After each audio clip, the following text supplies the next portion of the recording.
Welcome to the Real Estate Podcast number 13 with Robert Ikard.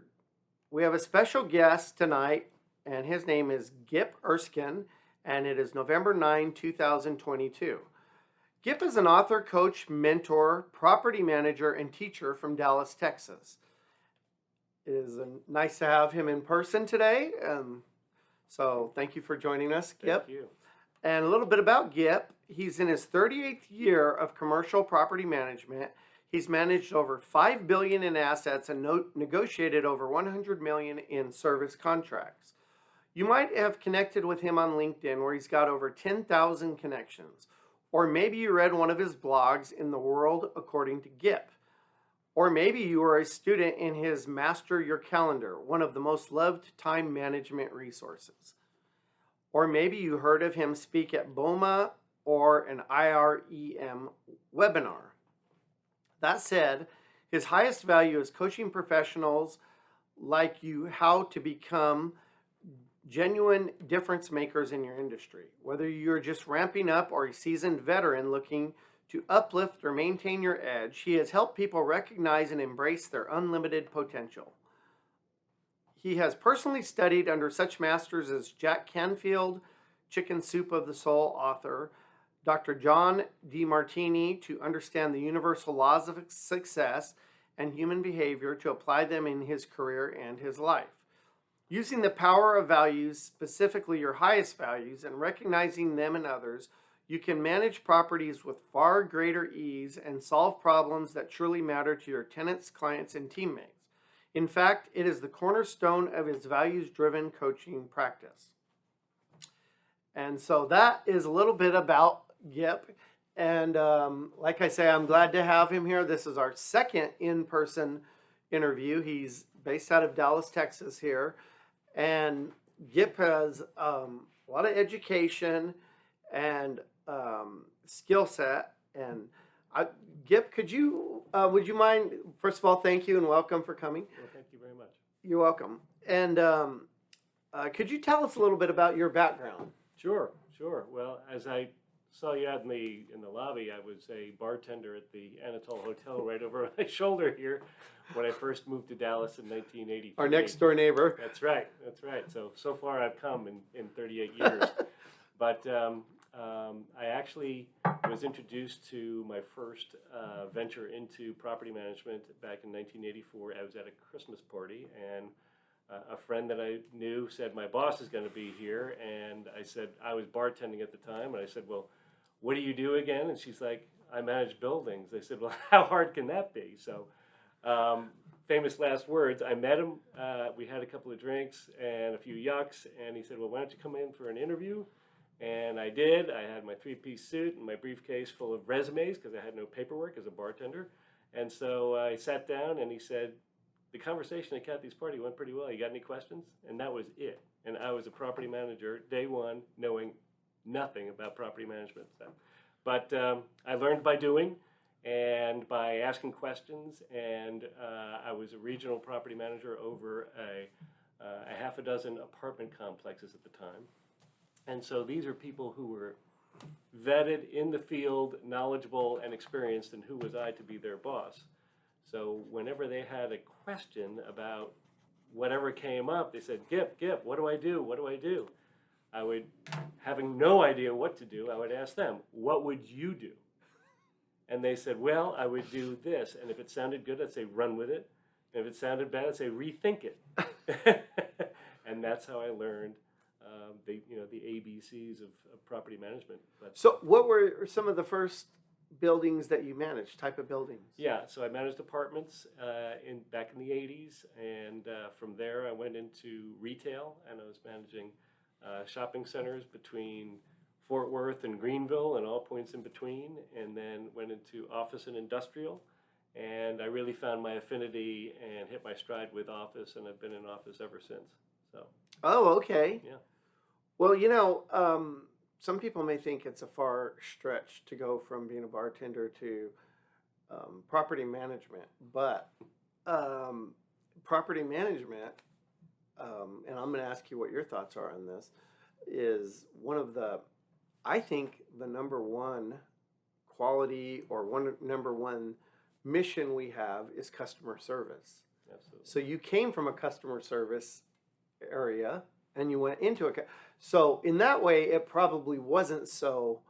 I mean, you've dealt with a lot of people as a bartender. Correct. I mean, what are your thoughts about that? No, I think the correlations are actually stunning if you look at it, because we are in the customer service. We dish out customer service to our tenants, to our clients, to our owners, to our teammates, to our vendors that we use. Really, the world is who we serve, and we just get to keep it 72 and sunny inside the boxes that we manage. But there's a lot of customer service there, and I think over the decades, a lot of traditional commercial real estate companies are waking up to the fact that hospitality is really the name of the game. Is right. That when you treat your customers as guests and they're not tenants, because tenants can sometimes have a negative connotation. Right. You know, in multifamily, they were residents. They weren't tenants, because tenants just sounded too harsh.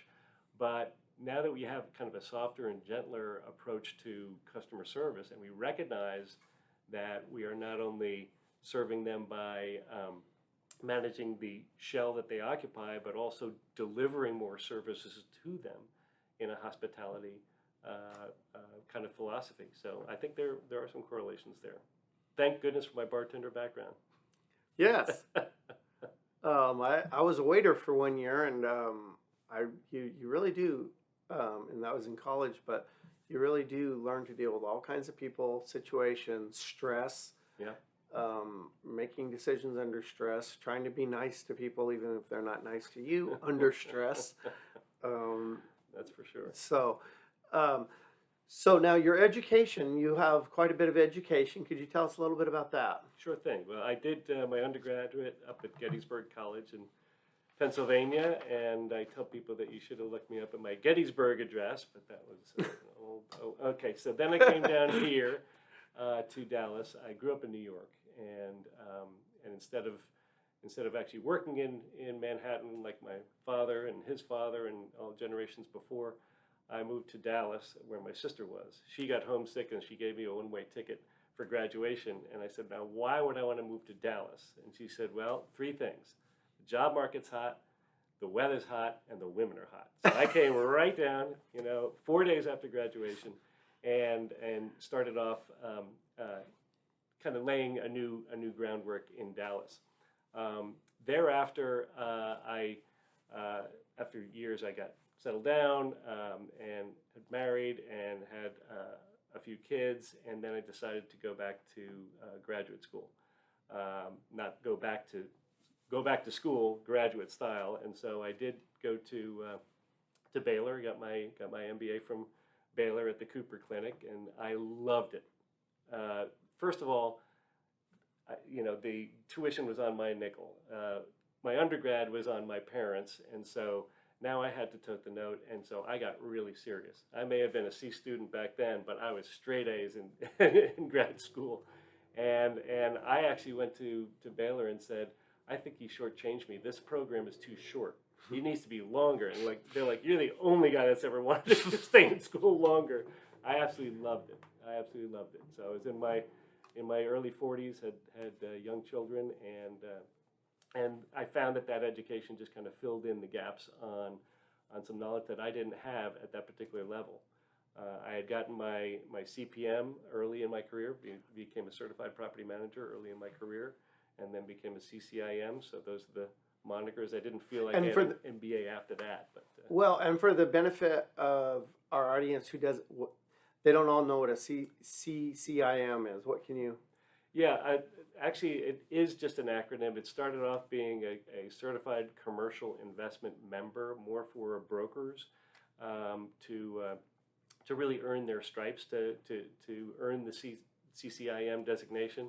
As a certified property manager, that's through IREM, IREM, and Institute for Institute Real of Estate Management. Right? And that was, I think, the gold standard at the time as far as property managers who were, whether they do in multifamily or commercial. and so was able to just stay plugged into those particular associations. And then BOMA became a new way to kind of broaden my. And what is BOMA? BOMA, Building Owners and Managers Association. Okay, And so, a very good organization. Yeah, absolutely. So they have a lot of complementary skill sets in the property management industry and in the service provider industry, all for primarily commercial endeavors. So, well, there's so now, okay. So fast forward. Yeah. In fact, I don't want to fast forward too fast. Okay. So tell us about some of the jobs you've held. I Okay. mean, I know you were in office and you've been, but like at different companies and different jobs you've held. Sure. Well, I have only really worked in Dallas. However, I've had various different roles that have taken me on to a regional level and even a global level. And so I didn't get there overnight. There was definitely a progression that, Right. kind of like the rules that you follow, and you kind of earn your stripes as you grow into that career. And so I started off, as I mentioned, in apartments, multifamily, and then went into retail. I was managing 25 retail shopping centers at one time. And it was just, and it was in the 1986, 88 kind of downturn where it was all we could do to collect rent. So that really allowed me to understand not only the nature of real estate. Those were some tough years, weren't and they? Property management, but also what the actual the economy was going through at that time. I had the opportunity to go to work for in a kind of a young brokerage shop where I was the property management department. I was a VP of property management, and I was the cook, chef, and bottle washer all together, and that was doing office and industrial. So I cut my teeth on that, and that gave me kind of a new appreciation for commercial leases and really an understanding as to how one-sided, how landlord-oriented most leases are, and how tenants who just sign these leases willy-nilly without marking them up are really doing themselves a disservice. So that kind of taught me some of the legalities of real estate. But at that very same firm is where I really got my first dose of personal development. And I don't know, do you know the name Earl Nightingale? Yes. From way back when. Yes. He had his radio show back in Yes. the 50s and all that, the dean of personal development.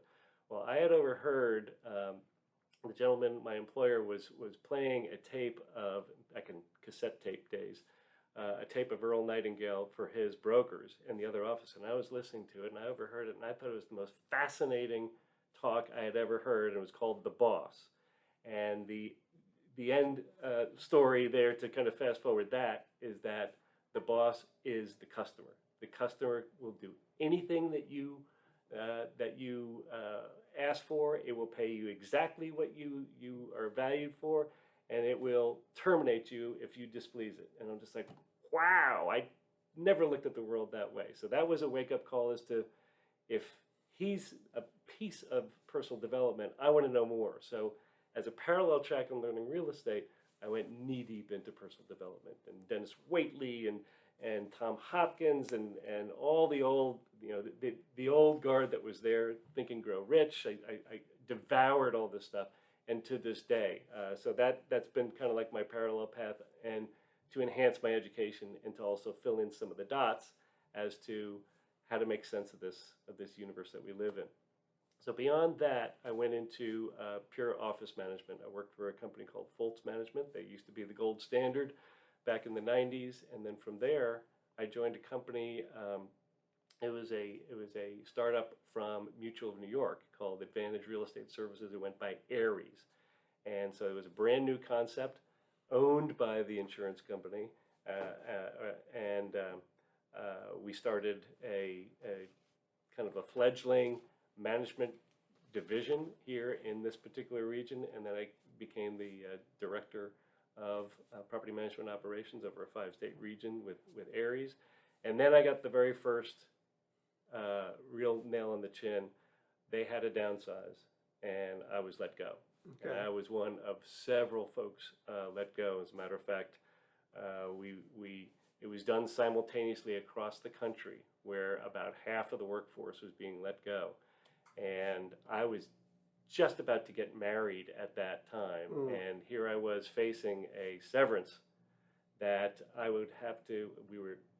I think the termination was announced in February, but we had to stay on until June, and so we're all making a mad dash for the employment market, trying to figure out, okay, where's our next step? But in order to get our severance, we had to stay on for 4 months, which is just a long, long time. Well, I was offered a job very, very quickly. I said, great, I want to take it, but can we make it in July? And they said, no, we need you now. I said, okay, crap. So if I go there, then I'll sacrifice my severance. I was kind of counting on some normal income because I was getting ready to get married. So I had a great idea, and that was, let me go into my boss at the time, and we were all in the same boat together. Some people who stayed, they understood. Those people who were let go, and there was a sympathetic kind of casualness about the office. So I went into my boss, and I told him that, you know, the region is running just fine. You don't need me. As a matter of fact, I'm dead weight, overhead, and the best thing you can do is to terminate me. And he's like, you made a great case. You're fired. So that was the day before I got married. Okay. And so at my rehearsal dinner party, I got up to give a little talk, and the first couple of words was, I just got fired today, and I'm psyched. So my wife at the time, her parents weren't all that thrilled to hear that news, but that helped me kind of finance my wedding and our honeymoon at the time. So I've since remarried, but that was a fond memory of just kind of taking that, what could have been a pretty bad situation, and making it a lot better. But I seem to have learned every single time that I go from place to place. So after I went to from Ares, I went into the money side. I went to a Goldman Sachs subsidiary, and I really understood how the deals are being kind of cooked up and orchestrated. So we did a lot of portfolio purchases of massive amounts of office buildings and loans, and this is a huge organization that had all the subject matter experts from management and operations like I was, and leasing and structural and mechanical and architectural and finance. Everybody was at this company, and we would, when they were getting ready to buy a portfolio, they would all sit us down at the conference room table and say, okay, here's what it is, here's what we can buy it for, here's the end game, we're in and out, you know, for this particular factor, and here's the return, thumbs up or thumbs down. And in one meeting, if we get enough thumbs up, great, we're going to go buy it.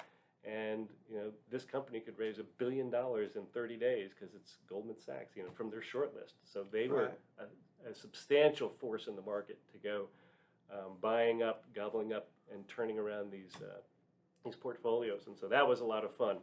So from there, I had the opportunity to actually work for my hero. I have to back up and say, as a football fan in New York, I'm surrounded by Giants and Jet fans. Well, I was a Cowboy fan. I was always a Cowboy fan, and me and my brother and a guy by the name of Robert Ikard, we were the only 3 Cowboy fans in that area. And so by coming to Dallas, I was like, oh, I'm a little bit closer to the Cowboys. Isn't this great? And then I had the chance to work for Roger Staubach in 2001. Oh, okay. And joined him, and I was in a sales role. So, and for the people that don't know this, he's a big real estate presence in the Dallas community. Correct. He started a company. He since merged it with JLL back in 2008. Right. But when I joined him in 2001, I was joining him, or I was interviewing over a period of a year for an open position as a senior vice president of operations. So I'm a management guy, I know operations, this and that, but what was a brokerage company like the Staubach Company doing in management operations? Well, little did I know, but they had a small facility management company, and I was going to be the VP of operations. So I'm interviewing. I like the company. I know Roger's right down the hall. I haven't met him yet, but I know he's right there. And so I was very, very excited to keep that dialogue going. So over the course of a year, I was finally offered the position as Senior Vice President of Business Development.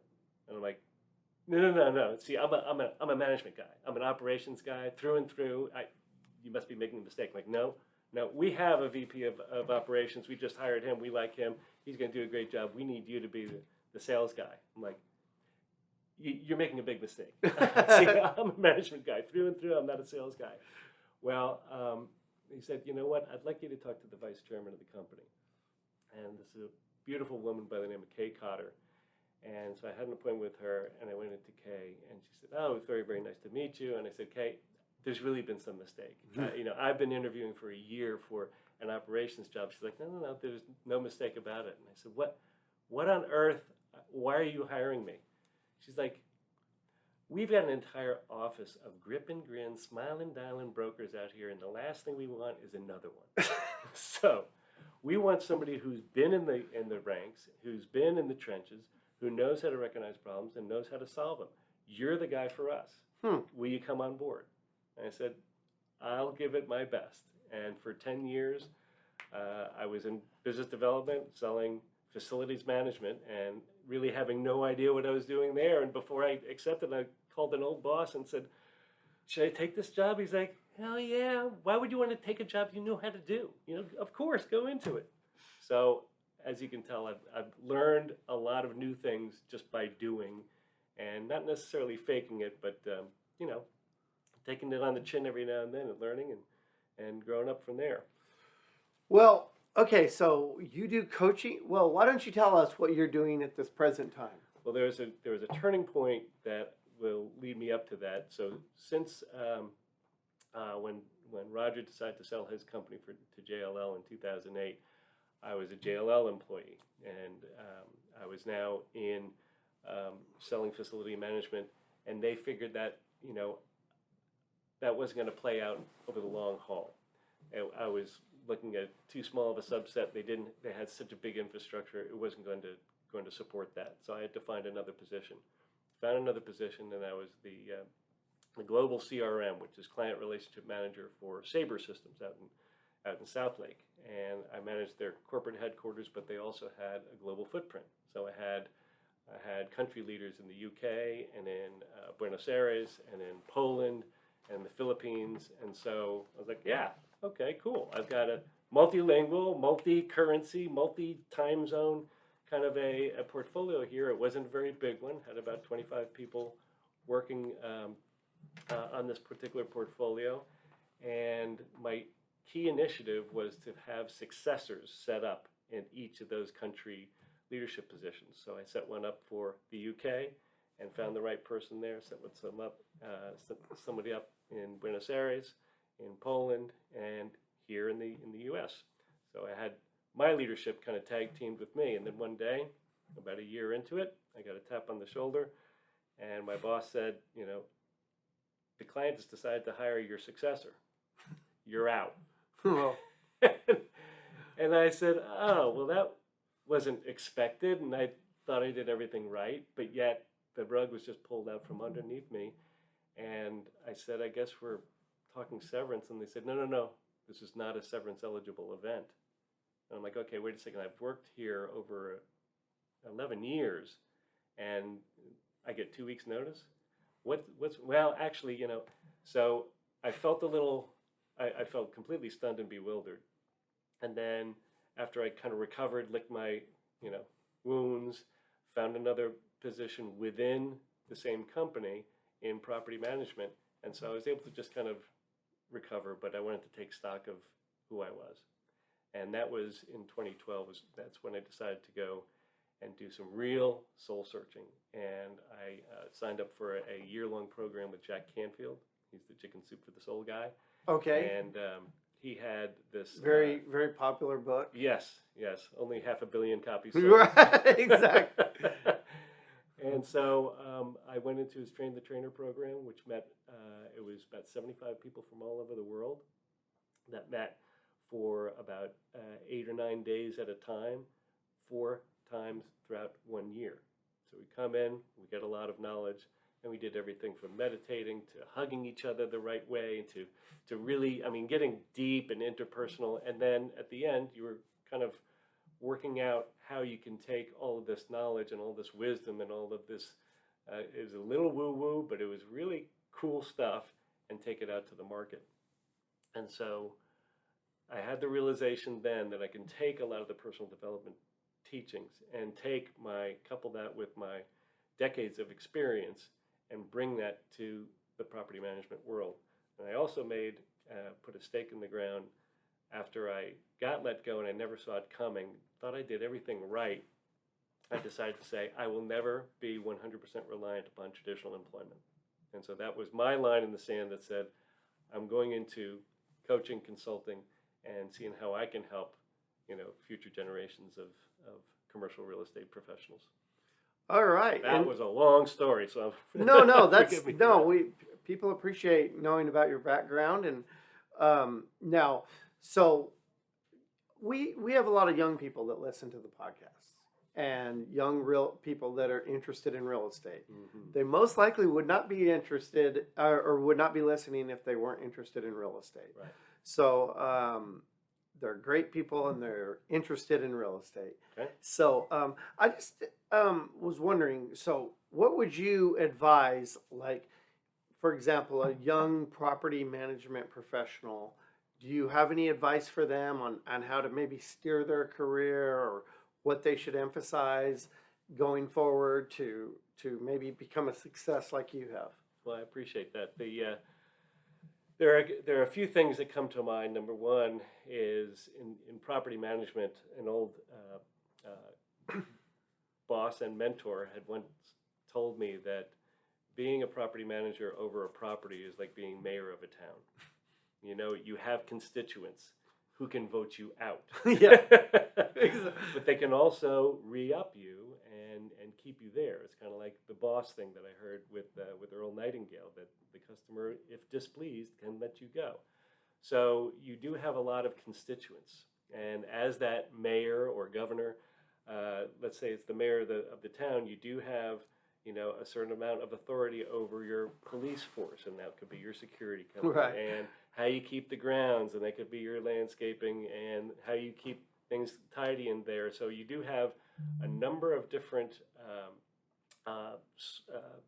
resources at your disposal. However, you've got to spend those dollars wisely. These are tax dollars that can be taken away, or your budget cut, or what have you.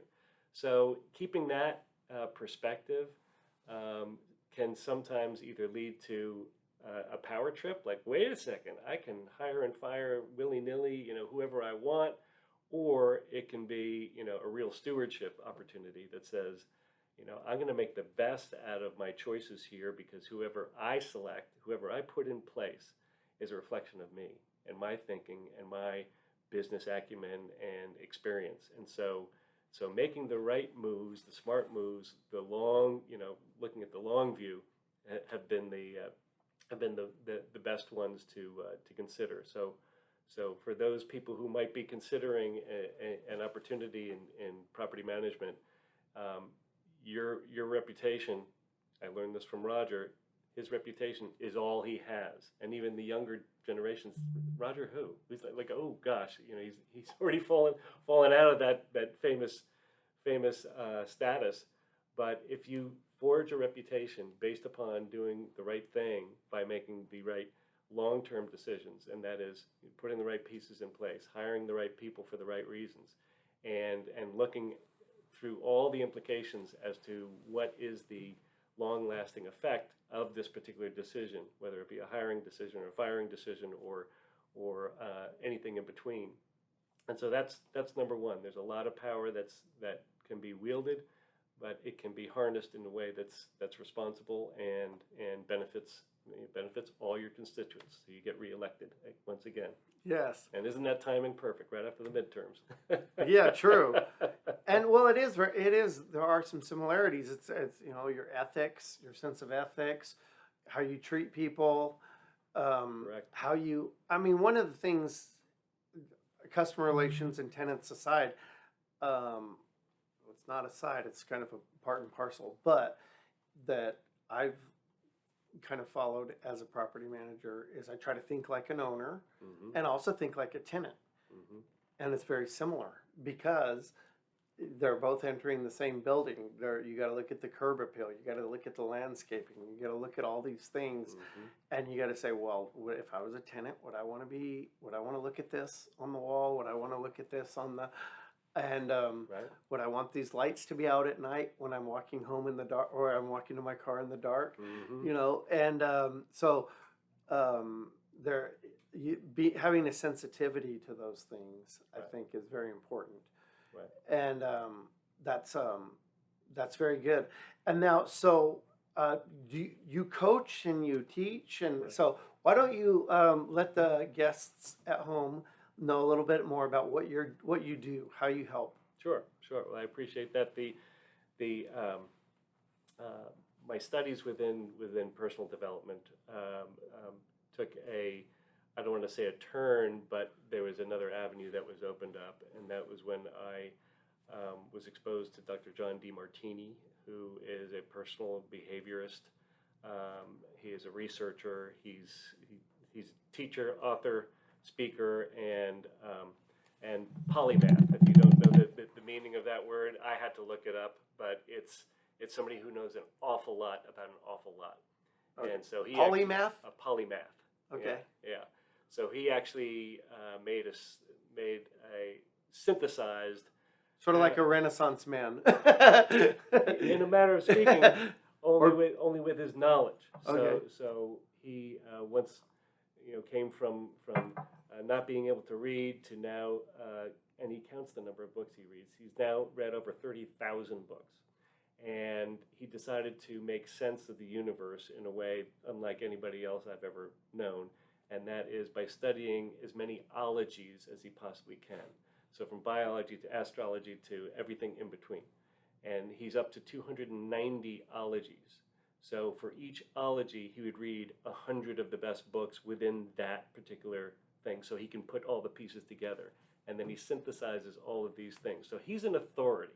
And he's somebody who, when he speaks, I listen. And I know he's got a number of people who do as well. So he influenced my thinking by exposing me to something called the highest values, your own highest values.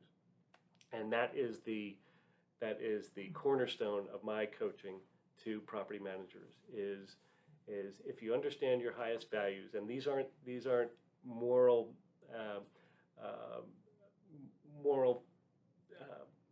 terms like I'm drawing a blank on what people would say as far as their honesty and integrity and value ethics systems, just general values that the society would hold as something high. Like, no, these are things that your life actually demonstrates. These are pinpoint. They're specific to you. They're retina specific, and so everybody's got their own set.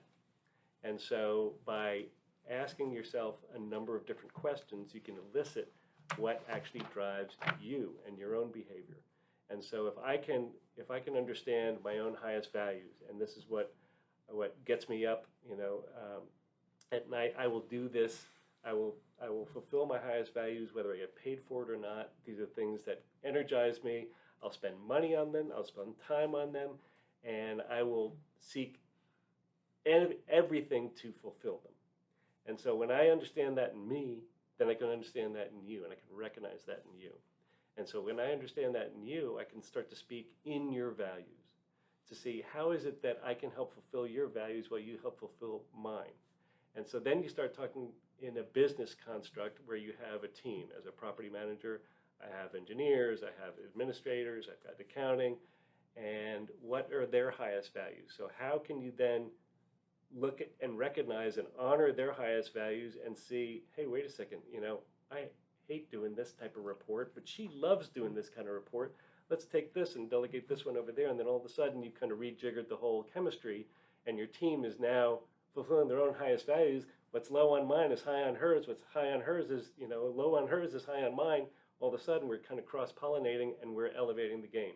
I like that. So that's the crux of my values-driven coaching. It's all based upon recognizing and honoring your own highest values and those in your team and your client.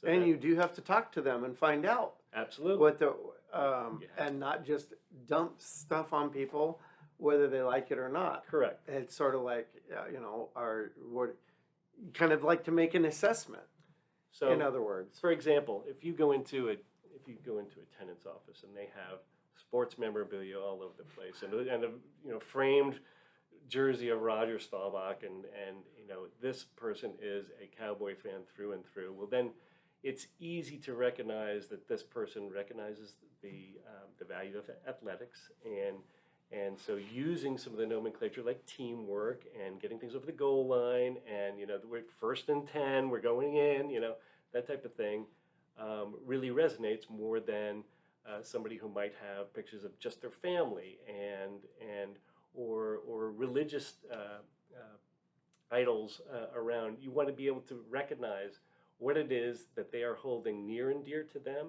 and honor that and start talking in that. So that's one example as to how to start elevating that discourse. Okay, Gip. What is this? You handed it to me as you walked in. It says, put your property on autopilot. Do more of what you love, less of what you do, and up your fulfillment, up your freedom, and up your financial power to secure a better future. I have a feeling it's sort of like what you've just been talking about. Yes. So, yes. What is this? So this is a method that I created called the UP method. Okay. And it basically started with a sales premise, and I entitled it Cleanup. So how to clean up in the ways that property managers buy and the ways that service providers sell. And so if you look at how we go out to bid and we hire a new cleaning company, for example, we will take an old, tired RFP that came from some old contract way back when, because we're busy people. We might be a little bit lazy too, but we're very, very busy, and we really just want to get this thing out the door and into the right hands of people that hopefully can give us a good bid and be done with it. So we start with a tired old scope that really may not be relevant, and it still says clean the ashtrays every night. I mean, that old, right? And so that has very little relevance, and it gets recognized by the service provider community. So if we go out smartly with an RFP that has a particular scope that is more appropriate, more applicable, and you ask good questions of the service providers, like how would you clean this business? Kind of like how I learned in property management. Well, how would you solve this particular problem? Yes. How would you clean it if you were me? Would you adhere to this particular scope? And someone would say, hell no, I would do it completely differently. Great, let's talk about that. And let's go to the expert and say, here's how I want to do it. So why should I tell you that I need to have my stairwells cleaned once a quarter when you guys should be driving the frequency? All I want is a clean stairwell. Right. Right? So I don't care if it's once a quarter or once a year or every day. I don't care. That's up to you. So all I want is the outcome. So when you start to change the game, you start the dialogue, then you have people who's just like, oh, great. So here's how I've done it recently. I'll go out to bid and I'll say, here's a scope. It's going to be a scope that we all kind of can make apples to apples values on. And then I take some of the most competitive, but I review other factors. I'm going to get to that in a second. I take the most competitive, and I take these two, and I average out what their annual cost is. And I said, okay, it's going to cost me, let's say, $500,000 for the year. I say, I'm just giving you a check for $500,000. Now, how would you clean the property? Oh, well, I wouldn't do any of that stuff. Oh, great, perfect. I do it during the day. I do this thing. I'd have the day crew do this, and the night crew do this, and I'd change it all up. Great. Well, let's start there. And all of a sudden, this blue sky thinking, I've actually elicited, their input. They get valued, and they want to be much more part of the equation going forward. And so now that they're a finalist, I want to see how they work, how they think, how they solve problems, how they communicate, and really how they're going to do what I've asked them to do because I've recruited them and I've brought them up. So how does that tie into values? Well, I have just now, opened up my kimono and said, I desire these particular things. My highest values are fulfilled when these things happen. And if that's responsiveness or communication or problem solving or professional appearance, whatever those things are, and every property manager has their own set, then you open up the dialogue with the service provider and say, how are you going to fulfill these particular things as you do this particular role? Well, not to interrupt, but that's actually very innovative. There's a lot of property managers, since we're talking about property managers, they will say, here's the scope, give me a bid. Right. That's it. That's the whole conversation. Right. And let's develop a scope with this guy, and then the next two guys have to, or whoever. I don't mean to be. I mean, women are very Right. involved in all these vendor relationships as well. But Absolutely, the predominance of property management are women. well, Right. I'm talking about vendors. Yeah, but Yep. yes, it Yep. is. Yep. It's very yes. I know that. I tell my team the famous, most expensive 3 words that they say is get 3 bids, because if you just leave it that, unclear and unarticulated Yeah. as far as expectations, it's going to cost you in the long run. Right. So let me add on to that evaluation thing one bit, and again, then I'll return to the rest of the up method. Oh yeah, sure. Because we're still on cleanup, and there's 9 ups in this particular method. So when I get bids, I evaluate them not just on price. Usually, property managers will just look directly to the price, stick it on a spreadsheet, say you're not the lowest. Sorry, you are the lowest. You get it, Yeah. and it's just low bid wins, and they get screwed more times than they care to admit, because they had to go with the low bid because they haven't figured out a different way that says, I just really want to give it to the best guy, but he's more expensive. So how do I do that? This isn't sleight of hand. This is actually evaluating companies and evaluating the teams on their approach. So at first, I look at the financial side, and anybody can spread them. They all do that every single day. Then I take a look at the non-financial side. I call it the non-financial attributes, non-monetary attributes.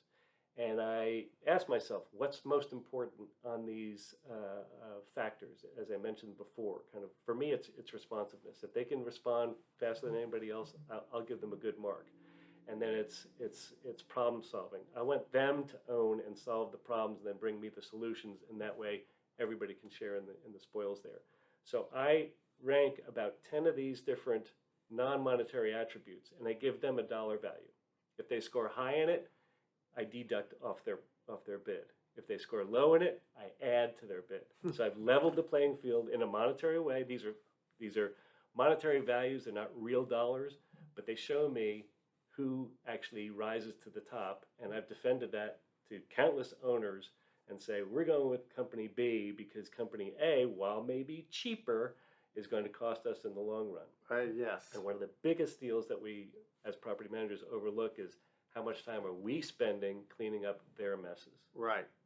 And So many, like for example, contractors are great at doing 95% of the job, or 90% of the job, and then the last 10% isn't done. Yes, and it'll wear you out trying to get that last 10% done. Correct. And that's all part of setting expectations. So I do think that the other elements of the model are, if you imagine it kind of broken down into 3 subsets. You are the first subset, and I've got 3 circles that make up a diagram. And in your subset of this particular model, you are really looking to create an inspiring vision, because if you're not leading towards some North Star that's true to you, then you're kind of stalled, you're plateaued, and your team won't get behind you. And so determining your inspiring vision is job number 1, and it all comes from your highest values. All these things emanate from your highest values.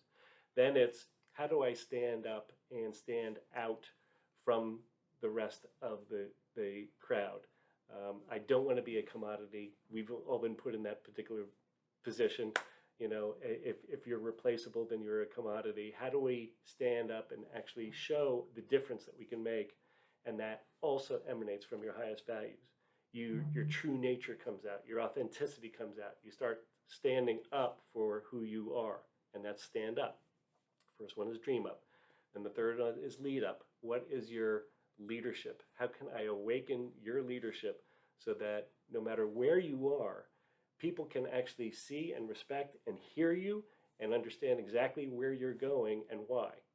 And that's something that your teams can get behind. It's not just your vision, but you better have something to back it up. So that's the U section of the up method model. And then let's go to your teams. How do you attract and how do you inspire the right talent? And that is growing your teams. I call that team up. So not only are you recognizing your current in-place teams and by their highest values and showing how their correlation of fulfillment of those values elevates their game so that they want to do more of what they didn't know they wanted to do more of because now they see how it satisfies their values. Then it's clean up, which is how do we buy smarter and better and attract the right service providers onto the team. So first is kind of like your employee team. Now we go to the outside of the market. And then, pardon me, and then how do we then grow up and give the service providers and your team more responsibility? How do you make them extensions of the management team? I'm stuck in my office more hours than I care to admit. And if I can then delegate certain responsibilities to my team, for example, I have day porters who do a great job. They go into the common areas, they go into the restrooms, they have their own routines, but yet they notice that there's a stained ceiling tile. They're a day porter. They just notice a stained ceiling tile, but it's not their department. So Right. it goes unsaid, unspoken, what have you. Well, why don't, instead of that, you empower them to actually say, well, I noticed a stained ceiling tile, here's the location, and they put in a work order into the hopper. I call it this whole hopper of problems. You have a security guard who is doing their patrolling, and they notice, a limb that's kind of blocking some of the light from the light standard that's lighting up the parking lot. It's actually creating a security issue, but it's a landscape thing because it's a tree branch. So they'll disregard it and just kind of say it's dark over here. No, why doesn't that go into the kitty? And Right. why don't they notice certain things? Or when they go into the restroom, it kind of smells kind of funny, but they're security. If you can break them out of their mold, of their defined scope, and go beyond the scope and figure out what matters to the people that they serve, and that's everyone from the tenants to the owners to prospects that come in. I mean, you get it. Have them take ownership. Take ownership.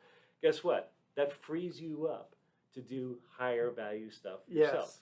So now you've kind of, there's three basic drivers of the whole up method, and that is your own fulfillment of the highest values, your team's fulfillment of those particular values, the freedom that you gain from those things now that you've delegated appropriately, responsibly, with accountability to the team and made them extensions of it, frees you up to do other things and higher value things that give you much more fulfillment because you're only in pursuit of your highest values.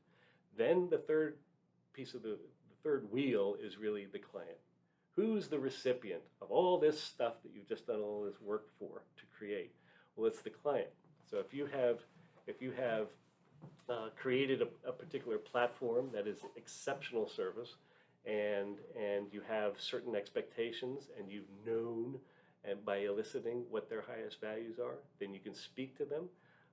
So I do have something called Speak Up, and it is getting that dialogue and knowing their nomenclature and elevating that particular discourse. Then I have a lead up, which is, I'm sorry, I'm getting ahead of myself. I have the service platform itself is probably the most important. Everybody has the role over here when it comes to you, your leadership, your team, their growth, their fulfillment of highest values, but what are they actually doing? That's where you get the service platform actually dialed in so that you can anticipate needs. You know things that are going to be coming up on a routine basis. You know how to solve certain things in advance, and you can see challenges that your clients and tenants and owners and everybody else has brought in front of you, and you now have the method and the team to back you up in order to do that. And then you have the ability to automate all of that. You can't expect to just put everything on autopilot, but when I say put your property on autopilot, I mean the fact that by you implementing certain levels of authority and empowerment and responsible delegation, and then creating a service platform where everybody knows their particular role, and then you incorporate the seasonality of property management. Like, we all know that budgets are due about this time of the year, because I'm just finishing up some right now. So there's a certain amount of lockdown, not in that connotation, but I've got a heads down period of time. During that time, I know that preceding the actual preparation of these particular budgets is a lot of research. So I've cleared my plate during that particular month in order to do things. It seems like some of these due dates and whatnot just seem like surprises. Every year we get, property managers get surprised. Like, oh my gosh, we got escalations again. Well, it happens every March. We know that. Right. We can plan for that. Like the holidays, you know that they're coming. We can do certain things that plan for that. In the property management realm, we have tenant surveys. We ask, the actual recipients of our service, how are we doing? How can we improve? And so if you do that methodically, you can get their particular feedback and put that also into the hopper. And what that will do will then elevate the service levels to such a degree that you can't sacrifice them anymore. It's impossible because everybody's got a stake in this particular outcome. And you've now been able to grant yourself way more fulfillment, freedom, and now you've got the biggest thing, and that's the financial power. You now have elevated your own value. Okay. And once you've done that on one property, you can do it on any number of properties. What advice, and this is very common in our industry, you said you managed how many shopping centers at one point? 25 at one time, yeah. Okay. Have you ever, and I'm just going to ask you some questions, have you ever felt like you've had too many properties? Oh, of course, every day. Okay, so you've had that before, and many property managers feel that way. Correct. What advice do you give them if they feel like, I left one company years ago. I'm not going to mention any names, but I was managing a lot of properties. I left and because I wanted to manage tall buildings and I wanted that experience. That was the main reason I left. But then I found out that the person that replaced me said, "Oh my God, how can somebody manage this many properties?" And she said to the ownership or to the asset manager, "This is ridiculous. This should be split up into two managers." And they did. They did it. And it never even crossed my mind to ask that question. I guess it's just the way I am. I don't really complain much. I just do what I can do the best I can do. But what would you advise a property manager in that position to do? I mean, I know it's very common now. I mean, things have been lean and mean, and I'm not saying it. I know that companies have overhead and owners have overhead and all of that, but at the same time, do you understand what my question is? I do. Okay. I do. Because I'm not sure I even asked it very well, but there's a couple of different answers for it too. Number one, just realize that you're never going to be done with your job. There's always something to do. Right. And so knowing that, and I went into a boss when I was managing those shopping centers, and he had a clean office and a clean desk. Your boss? My boss did. Oh, okay. And he had like one document in front of him, and I said, "How on earth? I've got an inbox like this. How on earth do you do it?" And he's like, "Don't let perceptions fool you." And he reached down and he pulled out his inbox. He just didn't keeps have it on display. No, he just likes a clean desk. I'm like, "Oh, okay." I said, "I just feel like I'm way behind. I'm unable to keep up." He's like, "Welcome to property management. You will never feel like you were on top of the game. Just Right. do the best you can, and it's all about prioritization." So if you realize what's most important, you've heard of WII-FM, the radio station of success. It means what's in it for me. Oh, okay. And if everybody's got their own radio station, meaning who's this tenant, who's this client, who's this manager who has their own thing, I've got to figure out what's in it for you. And I've got to deliver to what that expectation is. It's solving for what matters most to you. And guess what those are? Your highest values. So if I can figure those things out and attend to those, then I can have any number of priorities that come up and want to pull me away from that. And if these are my stellar ones that without fail, I'm going to do those. And if I get pulled away, I will go to you and I will say, Mr. Client, you've just asked me to do 10 other initiatives that would trump the ones that I'm currently working on. You tell me how best you want me to orchestrate my Okay, time. that's I good. can focus on whatever it is Right. you tell me. Now, if you have multiple masters, there's a little bit of politics that Right. you need to work through, and I do. I manage a portfolio with three different owners, and they also like, where are you? Well, I Yeah. am coming. Here's what's been happening in the background. Exactly. And, so that does happen, but I think it's a matter of prioritization, and I think it's a matter of really knowing how to pivot from one initiative to another. Right. We get so kind of caught up in fire drill mode that our adrenaline kind of almost keeps us there artificially. Yeah. After the fire is done, it's hard to switch gears and say, okay, where was I in this deep thought and really getting strategic about this? It's hard to make that switch on a dime. And so knowing that the tendency is to kind of stay in there, because it's like, it's kind of a cool feeling. Yeah, we just had this fire, we just did this thing. Like, yeah, I'm going to tell everybody about it. Like, okay, calm down. We actually have to do more work now. So leave that. To know how your body reacts and how your mind reacts when you're doing things. And that goes to your highest value. So let me tell you from a biological standpoint, your chemistry changes when you're in the zone. You've heard of the zone or the flow. That is when you're in fulfillment of your highest values, your executive center comes online. Blood, glucose, and oxygen rush into your system, and you become clear and objective, and you can discern the nonsense. You can. It's not a matter of like, how do I get more focus? I just I feel so pulled. Stay true to honoring your highest values and knowing those of the clients that you serve, and you will not go wrong. Coffee usually helps me in that case. Or espresso. Level up. But that's true. And I think, and here's the other thing is property management isn't for everybody. Correct. I think stepping back even further, I've met people who have done it for a couple of years, and they're miserable human beings. You really it does. I mean, what can you speak to that? It's definitely takes a different type of person, Sure. or maybe a special type of person, or what are your thoughts about that? Well, again, in my 38th year of doing this, some people would say, like, why are you still doing this? And how can you put up with this industry for so long?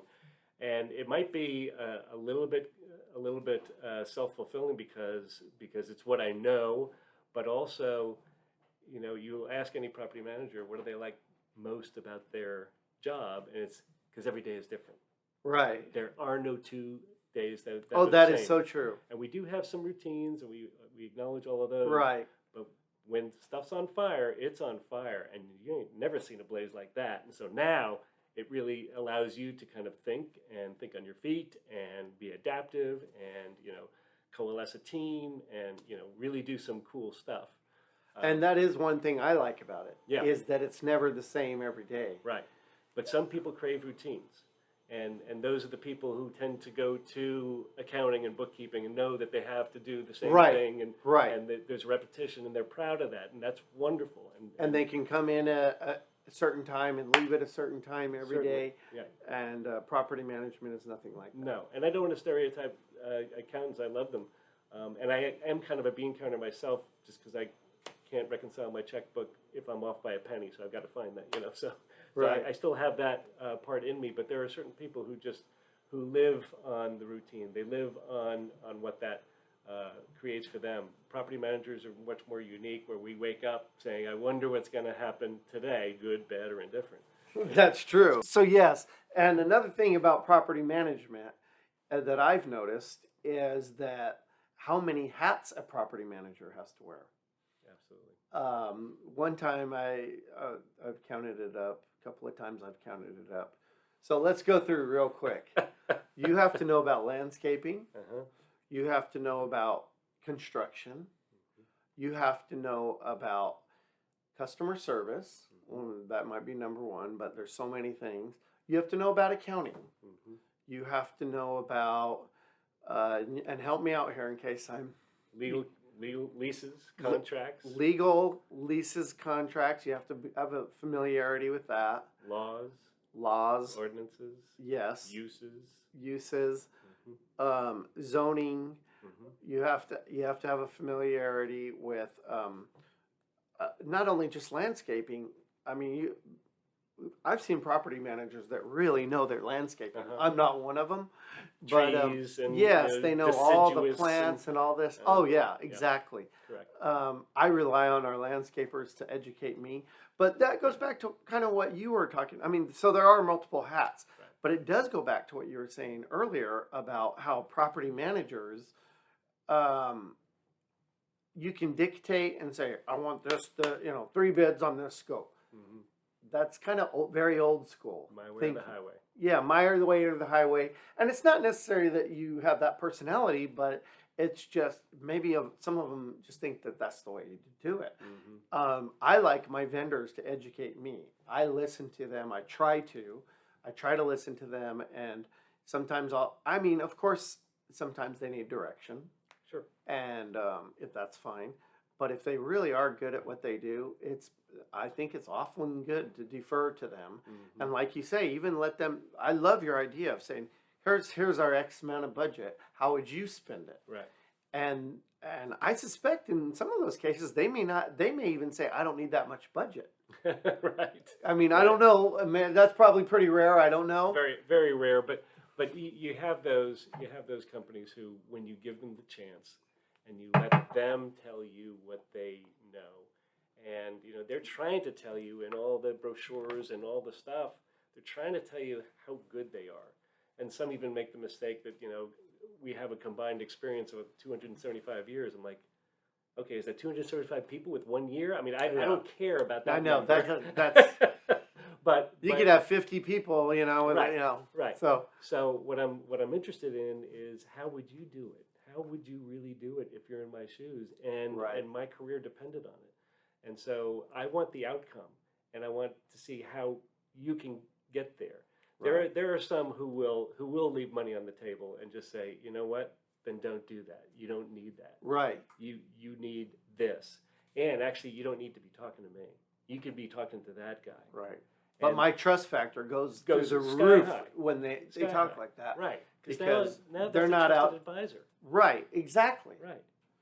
It's a Exactly. whole new elevation, and they've transcended vendor. I've got a whole other thing about that, is going from a unknown vendor all the way to a trusted advisor. But I like to refer to them as service partners, because that's what they truly are. And I think vending machine, that's commodity. I think of service partner, and they want to build a partnership. They're dying for my money anyway. They know that they're dying for my business, but let's get blue sky thinking. Let's start talking strategically. And what if we didn't do that, or what if we left it this way for a long time? I had a security company who I went to, and they just said, I tell me why you're operating a property this way, your coverage. I said, well, because this, you have this tenant demands, this and that, and this kind of activity is here. Okay, that's great. So what are you seeing? Why are you here on the weekends? Yeah, you know what? Good point. Like, okay, what kind of activity? What's the risk factor? What's the crime scene? Tell me, educate me. You're the expert. And they said, we don't need to be here on weekends at all. Great. Thank you very much. I'm just going to modify that, and I'll lock the doors down, and everybody will be on the key fob. And that's that. But it took a little realization, and people get into their ruts and routines, and sometimes, that's still good money coming in. Well, yeah, but do I need it? And a lot of times the risk profile doesn't warrant it. Well, and a lot of tenants, they, I don't want to say they fear you, but they fear not getting the job. So they're going to be very quiet. Mm-hmm. And many of them are going to be very quiet, unless you've had them for 30 years, which Mm-hmm. we have some vendors that we've had for that long. And I just, We have a roofer who's been with us for 30 years or more. Wow. And I take his advice right and left because It ain't just about roofing anymore. no, it's Right. not. It's about a lot of things. He's good with the tenants and everything else, and they're very responsive. But what I'm saying is, if you have vendors and they're just waiting to hope they get the job, and you're giving, there's never going to be that relationship if you don't like you say.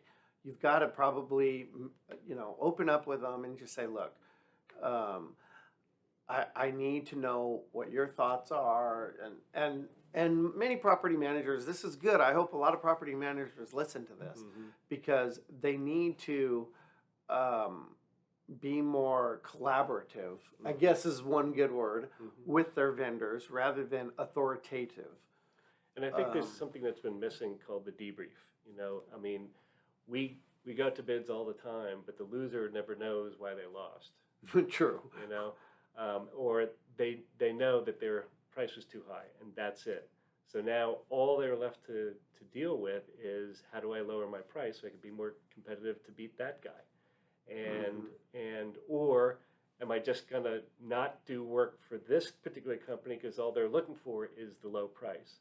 In which case it kind of changes their tune. But when you look at